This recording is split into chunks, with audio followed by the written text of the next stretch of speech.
Morning friends, we are once again here. આજે આપણે grammar ની અંદર રિઝલ્ટ ફંક્શન જોવાનું છે. રિઝલ્ટ ની અંદર આપણે જોઈશું two, enough, so that, such that. Okay, તો સૌથી પહેલા આપણે ટુ અને ઇનફ વિશે વાત કરીશું. તો what is true and what is enough? તો true જે છે એ તમને નકાર ભાવ દર્શાવે છે, જ્યારે enough તમને હકાર ભાવ દર્શાવે છે. કેવી રીતે? તો અહીંયા આપણને ખબર છે કંજક્શન કોઈ બે વાક્યને જોડવા માટે ઉપયોગ થાય છે. તો એની અંદર જે ટુ કંજક્શન લગાડીએ છીએ આપણે, ત્યારે જે એડજેક્ટિવ હશે એ કેવું હશે? નેગેટિવિટી દર્શાવતું હશે. ફોર એક્ઝામ્પલ આપણે જોઈએ કે દાખલા તરીકે કોઈ બાળક છે, મહેશ ખૂબ જ ડલ છે. હવે એ ડલ હોય એટલે શું થાય? તો કે એ એક્ઝામમાં પાસ થઈ શકે નહીં. તો એ જે નકારાત્મકતા આવે છે. અને બીજું આપણે લખી શકીએ કે મહેશ હોશિયાર એટલો છે જેથી એ પાસ થઈ શકે છે. તો ઇનફ એ હકાર દર્શાવે છે, જ્યારે ટુ એ નકાર દર્શાવે છે. હવે ટુ ની આપણે સેન્ટેન્સ કન્સ્ટ્રક્શન જોઈએ. તો સૌથી પહેલા આવશે સબ્જેક્ટ, ત્યાર પછી આવશે વર્બ, ત્યાર પછી વર્બ કોઈ પણ હોઈ શકે, એની tenses, whether it is present tense, whether it is past tense. તો સબ્જેક્ટ, વર્બ, ત્યાર પછી આપણે મૂકવાનું આવશે ટુ. ખાસ ધ્યાનમાં લેજો, TOO. ત્યાર પછી આવશે અહીંયા વિશેષણ મૂકવાનું આવશે. ત્યાર પછી TO2. અહીંયા બે ટુ છે, નંબર 1 TOO2, નંબર 2 ફક્ત TO2. આ બેની વચ્ચે આપણે એડજેક્ટિવ નો ઉપયોગ કરવાનો છે. અને ત્યાર પછી આવશે વર્બ નું ઓરિજિનલ ફોર્મ, એટલે કે મૂળ રૂપ. એઝ ઇટ ઇઝ આગળ જે સેન્ટેન્સ છે એ પ્રમાણે ઓબ્જેક્ટ હોય તો લખવાનું, ન હોય તો નહીં. સેમ થિંગ અહીંયા હવે આપણે ઇનફ ની સેન્ટેન્સ કન્સ્ટ્રક્શન જોઈશું. તો સબ્જેક્ટ પ્લસ વર્બ. થોડો અહીંયા ડિફરન્સ છે. અહીંયા એડજેક્ટિવ પહેલા આવશે, ત્યારબાદ ઇનફ આવશે, અને ત્યાર પછી ફરી ટુ આવશે. જો બંનેની વાક્યરચના આમ તો આખી સરખી જ છે, પરંતુ એક ફેરફાર એ છે કે અહીંયા ટુ ના પછી એડજેક્ટિવ છે, જ્યારે અહીંયા ઇનફ ના પહેલા એડજેક્ટિવ છે. તો subject, verb, adjective, enough, too, as it is, verb અને ઓબ્જેક્ટ. તો અહીંયા જે વર્બ આવશે એ ઓરિજિનલ ફોર્મ આવશે. અહીંયા કોઈ પણ ટેન્સ લાગુ પડશે નહીં. ટેન્સ જે છે ફક્ત ને ફક્ત આગળના જે વાક્ય છે એની અંદર જ લાગુ પડતા જોવા મળે છે. આ આપણે સેન્ટેન્સ કન્સ્ટ્રક્શન જોઈ. હવે એને એક્ઝામ્પલમાં જોઈએ તો આપણને વધારે ખબર પડશે કે કેવી રીતે આ જે ટુ અને ઇનફ છે એને વાક્યની અંદર ઉપયોગ કરવામાં આવે છે. તો number 1,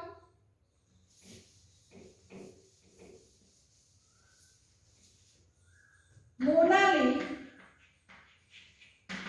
is too clever to solve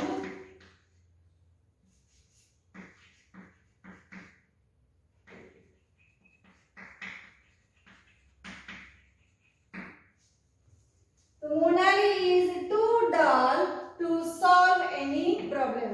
Monali ખૂબ જ ડલ છે, જેથી એ શું નથી કરી શકતી? તો કે પ્રોબ્લેમ સોલ્વ કરી શકતી નથી. અહીંયાથી આગળના વાક્ય ઉપરથી જ આપણને ખબર પડે છે કે પાછળના વાક્યમાં હકારાત્મકતા છે કે નકારાત્મકતા છે. સેકન્ડ થિંગ, આવું જે બીજું વાક્ય જોઈએ ઇનફ નું. તો Sonali is clever enough to solve any problem.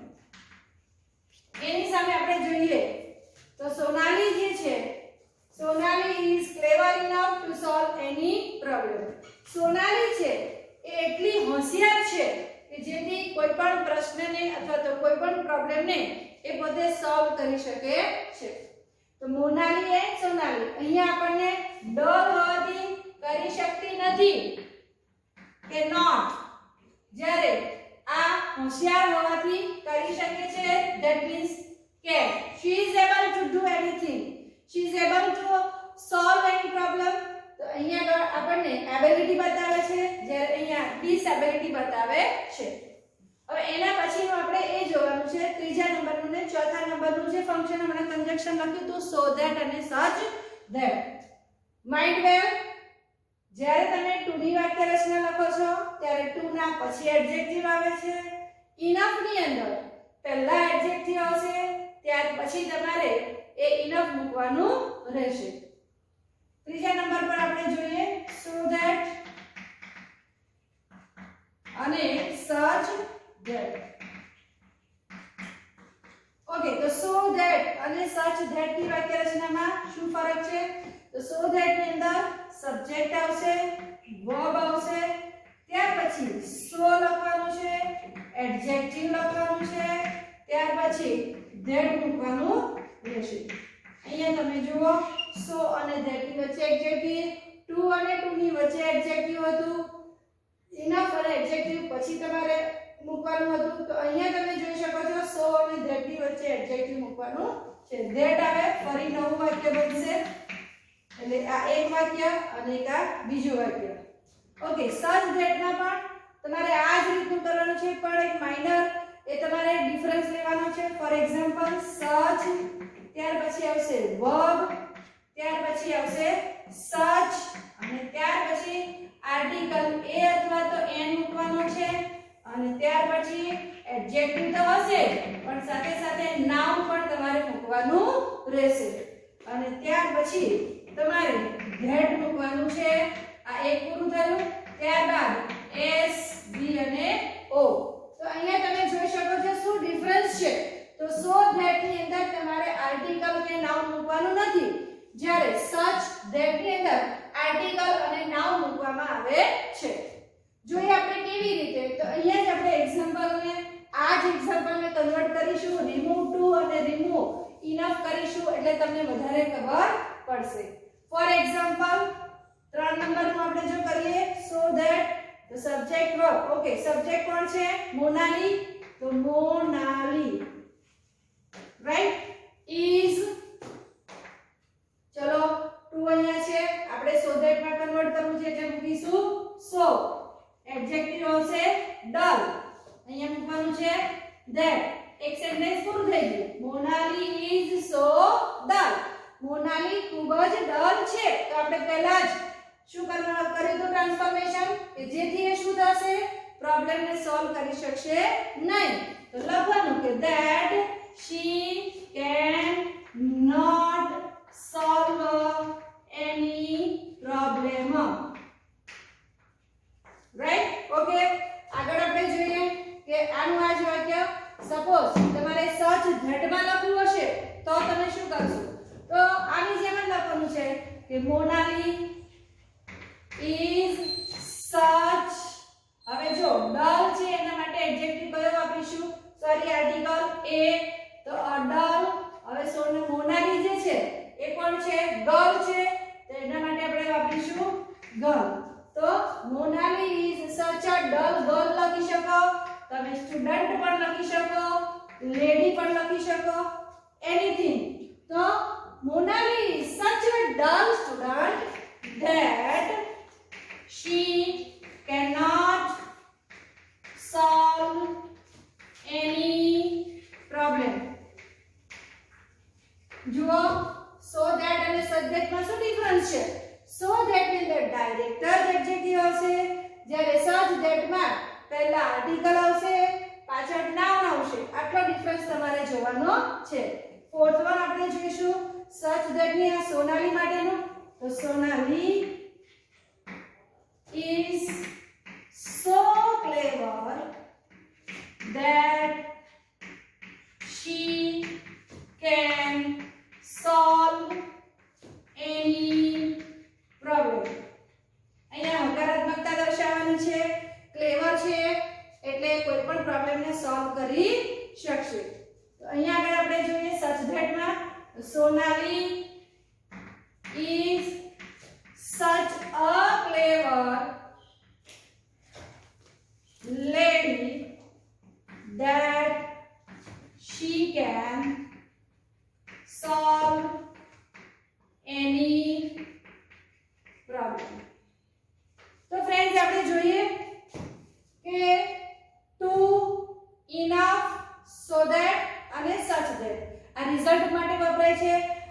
આઈડેન્ટિફિકેશનમાં તમને ટુ આપેલું હોય, ઇનફ આપેલું હોય, સો ધેટ અથવા તો સચ ધેટ આપેલું હોય, you can write for this result. શું લખી શકશો? રિઝલ્ટ. ત્યાર પછી તમારે જે સેક્શન એ ની અંદર જ આવે છે રિસ્પોન્ડ ટુ ધ ફંક્શન, તો એની અંદર પણ રિઝલ્ટ માટે જ્યારે યુઝ કરવાનું હોય તો તમારે એ રિઝલ્ટની જે સેન્ટેન્સ કન્સ્ટ્રક્શન છે જો એ તમને આવડતી હશે તો જ માત્ર એને તમે ઓપ્શનમાંથી ચૂઝ કરી શકશો. Then complete the sentence. અડધું સેન્ટેન્સ આપેલું હશે કે મોનાલી સો ડલ, આટલું આપેલું હશે ત્યાંથી તમને ખબર પડી જાય કે ડલ આપેલું છે, સો મારે એને કેવું બનાવવાનું છે? નેગેટિવ બનાવવાનું છે. સપોઝ તમને ક્લેવર પોઝિટિવિટીનું કોઈ એડજેક્ટિવ આપેલું છે તો પાછળનું સેન્ટેન્સ તમારે કેવું બનશે? Positive. But make sure sentence construction is needed. જે સેન્ટેન્સ કન્સ્ટ્રક્શન છે એ તો તમને આવડતી હોવી જોઈશે. તો આ રીતે too, enough, so that, such that, આ ચાર જે છે એ આપણે જોયા. બીજું એક એક્ઝામ્પલ લઈએ એટલે તમને વધારે ખબર પડશે.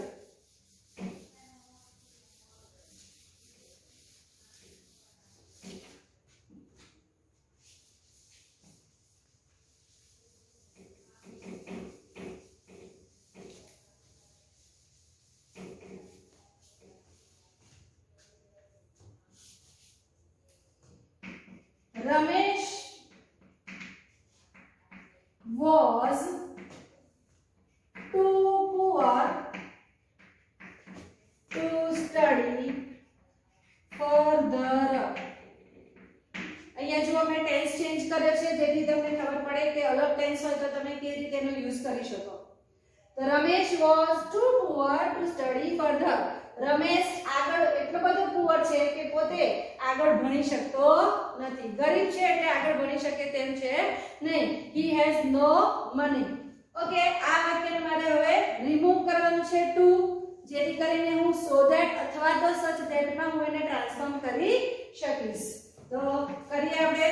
Ramesh was so poor that he, હવે જો અહીંયા ધ્યાન રાખજો was છે એટલા માટે મારે અહીંયા કરવાનું છે could not study further.